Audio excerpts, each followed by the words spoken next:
So now I want to talk about the interior. And you might ask yourself, why are we outside the car if I want to talk about the interior? And that's because I want to start with the boot, which is huge. Absolutely huge.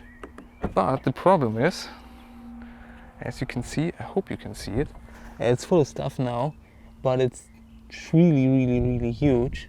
The problem is, to access it, we have to use this tiny hatch.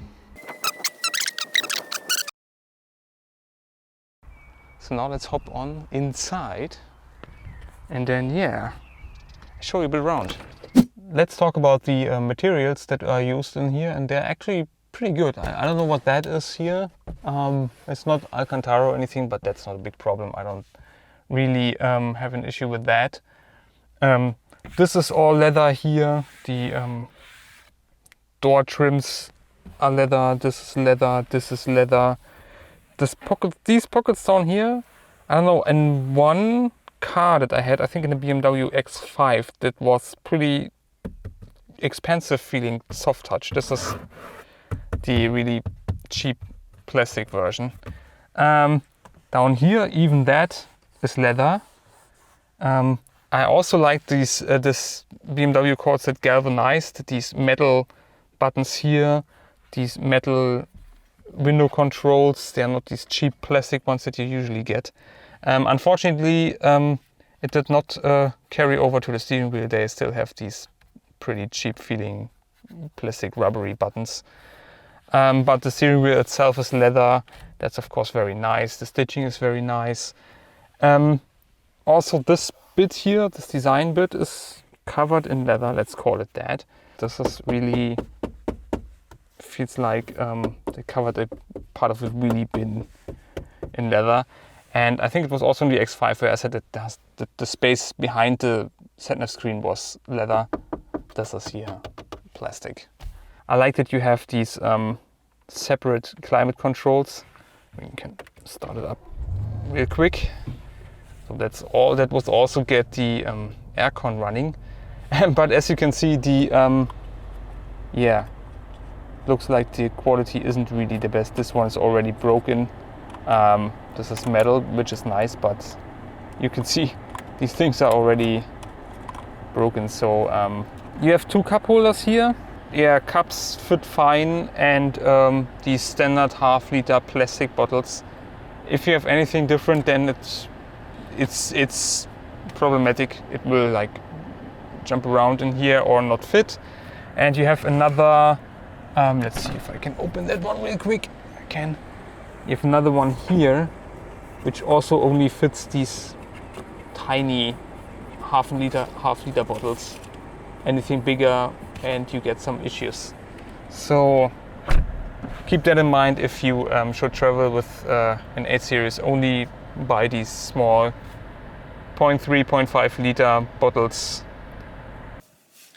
And I found out something really cool, literally, because if you set these climate controls back here to their coldest setting, the cold air is directed through this storage space here, and then you can use it as a kind of fridge. Other than that, the storage space in here is really great. You can close this up, of course, but then you have these, I don't know, glossy black plastics. That's again also here everything is in this glossy, shiny. I'm not the biggest fan of that. No idea why. There's also these buttons here are some glossy crap as well. You have the climate controls, so I like these metal buttons here for adjusting the fan speed and the temperature. I have it at a cooler temperature over here because, as you can see, there are the camera mounts, so cool air is blowing towards the cameras, and that makes them run longer. You get a USB charging port here, and maybe it's also a connector. You get another USB port here. That is really great. And in general, this center console, or this armrest storage space, is really huge. Like, look what I fit in here. Like, that's fantastic. I can put my glasses here, 2 of them. I can put my wallet in here, another glass, some bags, and it all fits, still closes. The only thing, it's pretty hard, solid. It's not, I mean, it's leather padded, but it's not really, I wish it was really soft and deep, so yeah. The same goes for this side, by the way. It's leather padded, but it's a little bit better, but it could be softer. Doors, I don't really care, just has to look good. Yeah, here, cheapest plastic, of course. Seats are, as I was saying, actually pretty good. I mean, they're not as good as the comfort seats, but they are very, very comfortable. As you saw, I endured 1100 kilometers, 12 hours in them, so that speaks a lot for their capability to keep you comfortable. You also have 2 of these in the back, and other than in the 2-door version where I had like leg room like that, we can actually jump into the back later and have a look at that. That will be interesting. Yeah, but here in front, can I do something more? You have your instrument gauge cluster, of course, and your head-up display. I don't know if that shows in the camera, but it should. All sorts of useful information here, nothing really special. You can, of course, if you go into the car settings, driving mode, driving assistant displays, you can configure them. Oh, it changes when you choose your different driving mode. Okay, I changed it to sport now, and now nothing changed. And then I changed it to comfort, and nothing changed. And then I changed it to Eco Pro, and that changed a little bit. So as you can see, everything is blue now. And you also get the information on how much distance you save fuel or whatever here on the upper right. I never have any problems, by the way, with readability. I don't know if this shows on the camera now, but I can just read these displays even in bright sunlight pretty fine. Black levels at night is also not an issue. I also like that you get these little digital displays for the temperature here.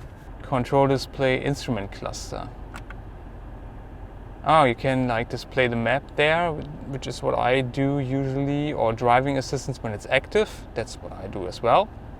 Converted speed, I don't know. I don't need that. Additional information, that's also displayed reduced mode. No. Speed assistance, I have no idea what that is. Avoid overtaking on the right. Ah, there it is. It's an actual feature, you see. That's what I was explaining the other day on the Autobahn, I think. Adjust distance according to situation. I don't know what that means. Usually it's adjusted according to your speed, which is a pretty simple formula, I think. But okay. Engine display ref counter, yeah. That's what I chose. There's a power meter. You can also then how much of the engine's power you use currently. I probably got some footage still where I had it still in that mode, but yeah, I don't really. I like to have my ref counter. Last time in the X5, I liked the way how you can directly enter your address without having to go through the steps of the country and the city and the street and the number. And I mean, it's still there in part. You can still, if you go to nav and you have your standard address input, but you still have to search. I don't know if it's like working the same way. I used like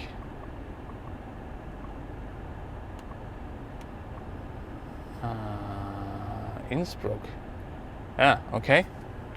Yep, still works the same way, but you have in addition your traditional address input. I think a lot of people got confused, so they added that again. That's okay, that's fine. You have both options now, that's totally fine. I forgot something when I talked about the infotainment system, and that's something about the SatNav. to be more specific.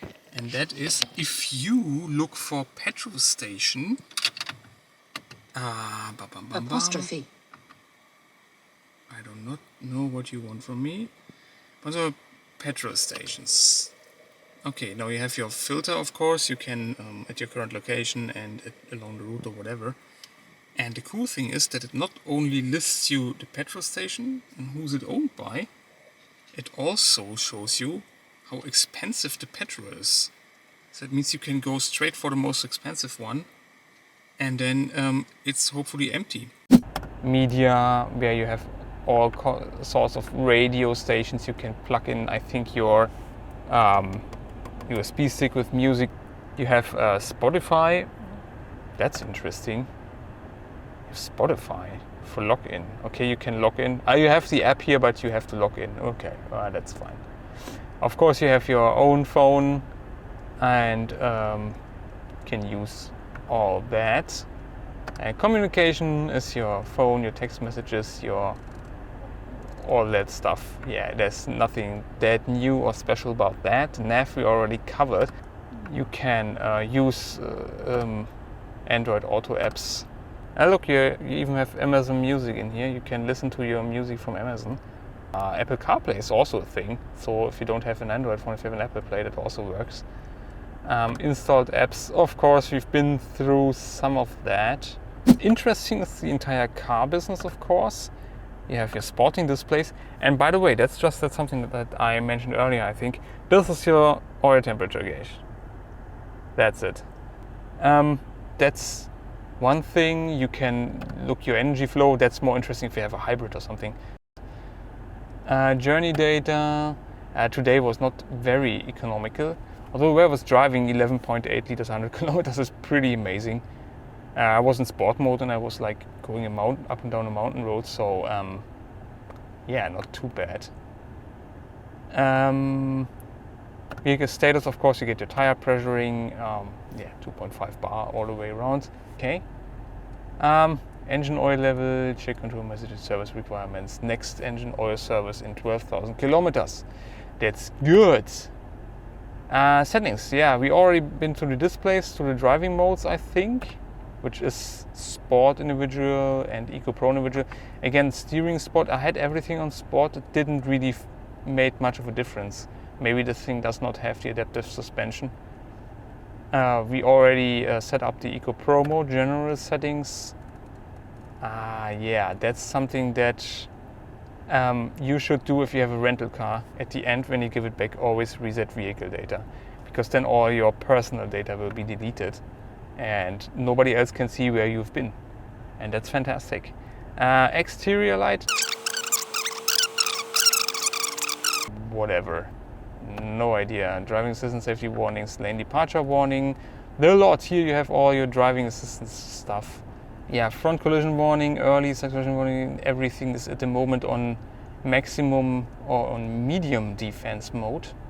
Active PDC emergency intervention. Okay. Yeah, I remember that one.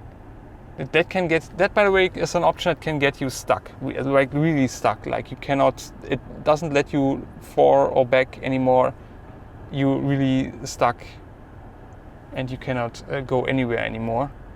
So it's probably best to turn that off. Park assist. Yeah, I think it's a self-parking car. It can self-park, but I have never had any need for that up until now. Doors vehicle access, tailgate hands-free operation. I guess this is open with foot movement, close with foot movement. Okay, well, let's try that. So I think that is if you like do this. Didn't seem to work. Do that. Why do you have to kick it? Okay, and then kick it again. Wow, gives you warning time. Okay. Yeah, with this massive tailgate. So there's that. Flash. Yeah, these idiots. Like, why is this?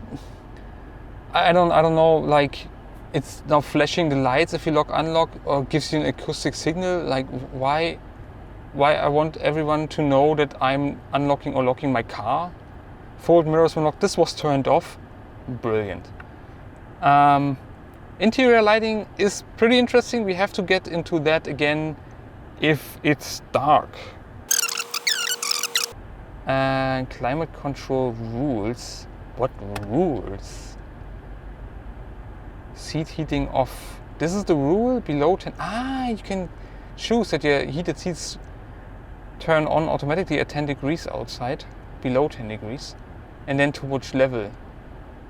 Wow, that's not bad. An off individual condition above 15 degrees, I would say above like 25 degrees. 20, that's the maximum I can choose? What?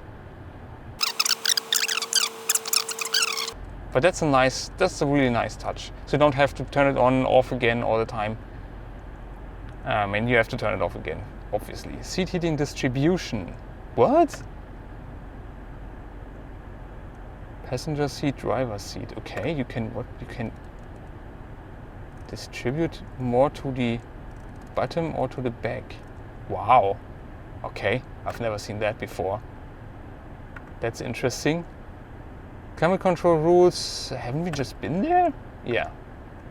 Auxiliary ventilation, departure plan. That's a preheating, I think. So you can like warm up the car before you set off. You can program it to a time when you want to set off, and then I think, yeah, you can set your time and then it heats the car. So if you get in, it's nice and warm.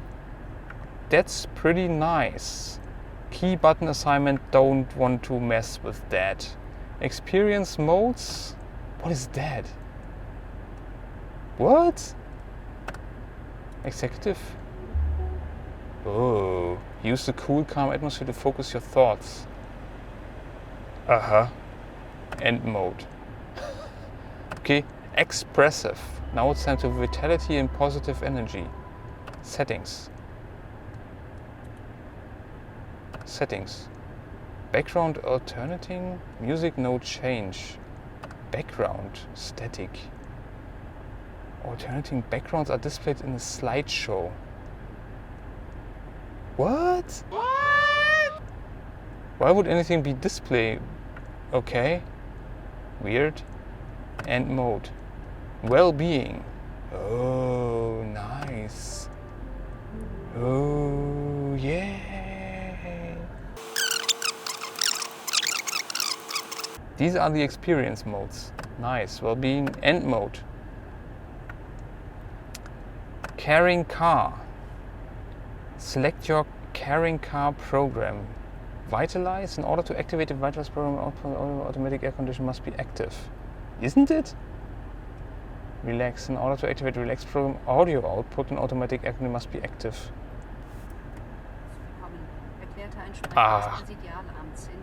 Music settings. Carrying car music. Wow. Okay.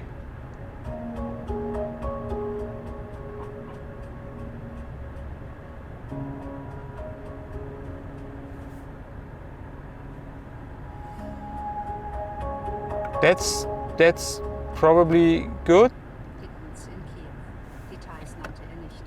Vitalize.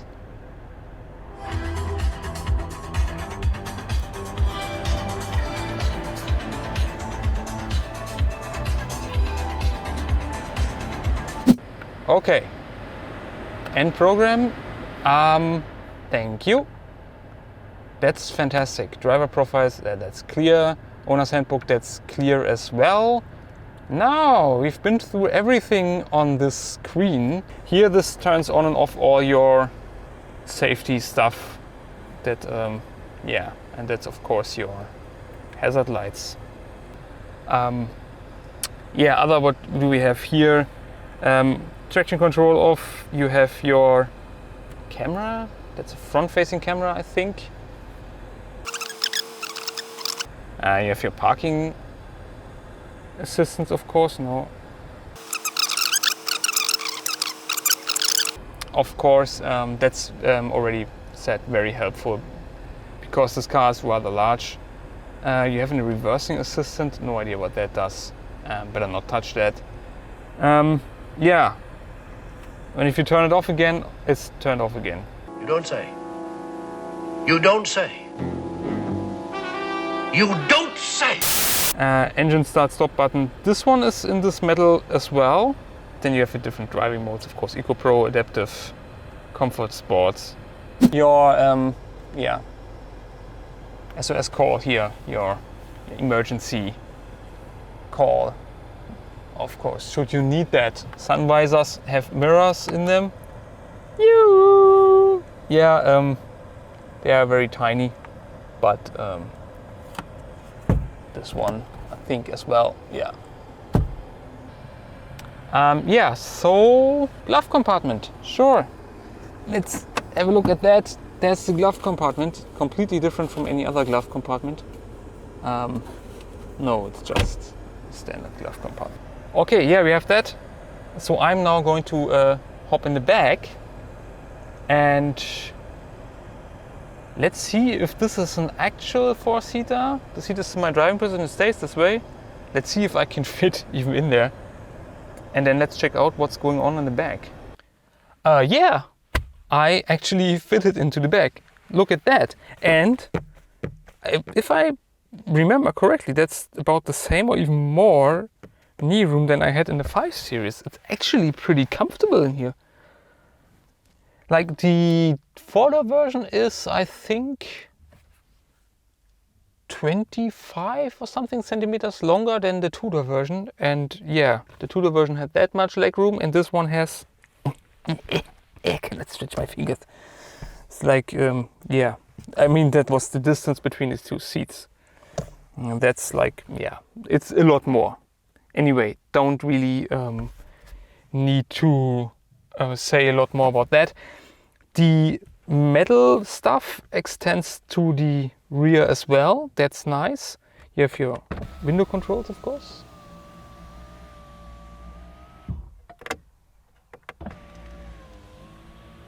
Just in case you've never seen how an automatic window control works. That you push it and then it goes down, and you pull it and then it goes up again.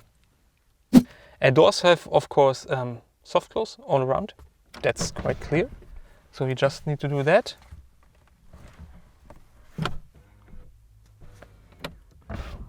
They close themselves up. They pull them up.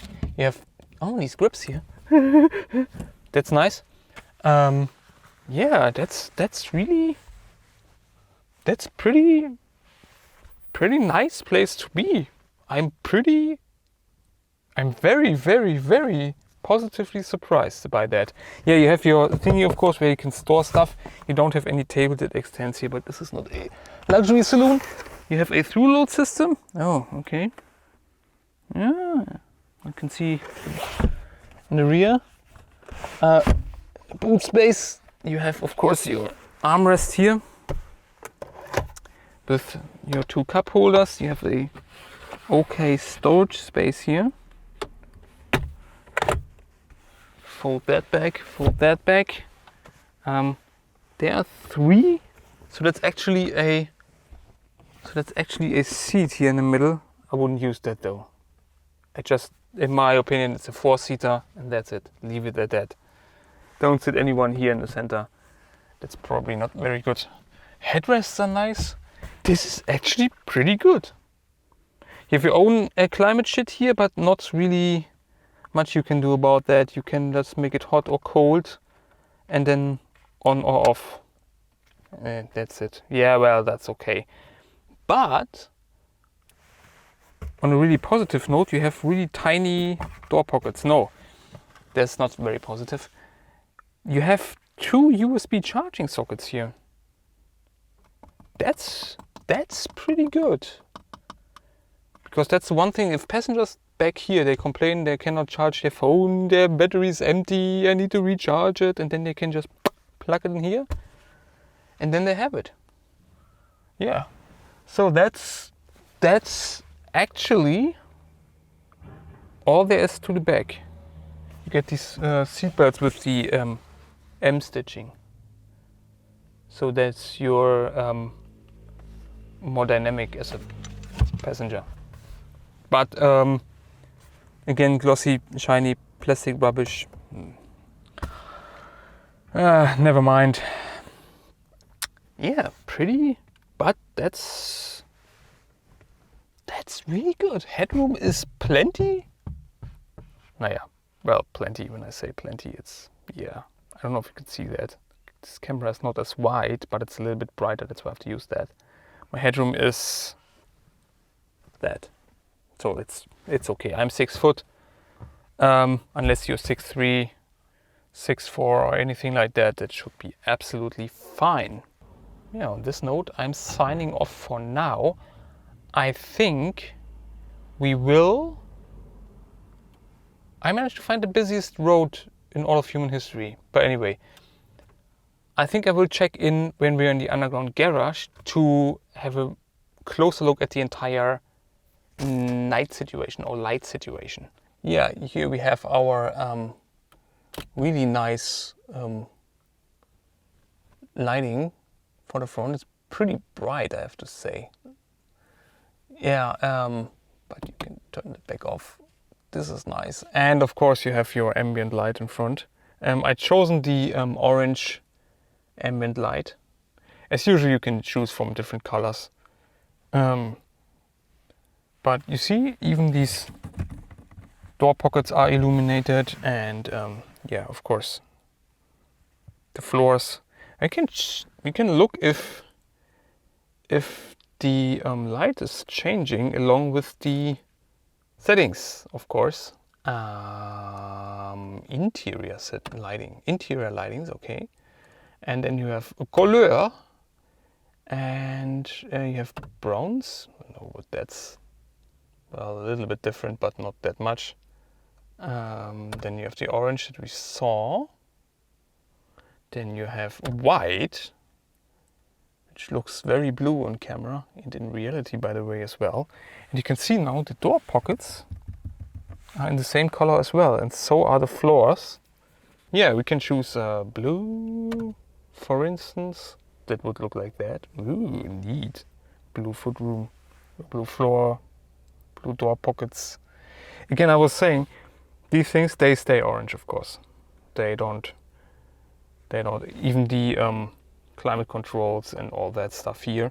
Also on the steering wheel, these buttons, they stay orange. And it doesn't really matter. Oh, you can choose, by the way, between the color and you can make your color and your, I don't know what that's called. You can different blue and white. You see that the upper part is now white and the lower part is blue. Yeah, that's really great. Green and white. And again, you can choose between different colors. And yeah, okay, this obviously is the second choice, and that here is the first one. Okay, of course, that stays green, but the upper door part, that part, and these, okay, they stay the same. Yeah, lilac. Lilac is one of my favorites. Focus. Thank you. Although I'm using the orange stuff the most of the time, because at night it's very pleasant to look at, but the lilac stuff is really great. Oh, you have like smaller up here, and these are illuminating this space here. So that all that is a little bit illuminated in that color as well. That's really nice. Yeah, that's basically the interior lighting, or that's what I wanted to add in the dark. And that concludes the interior section. I see you later.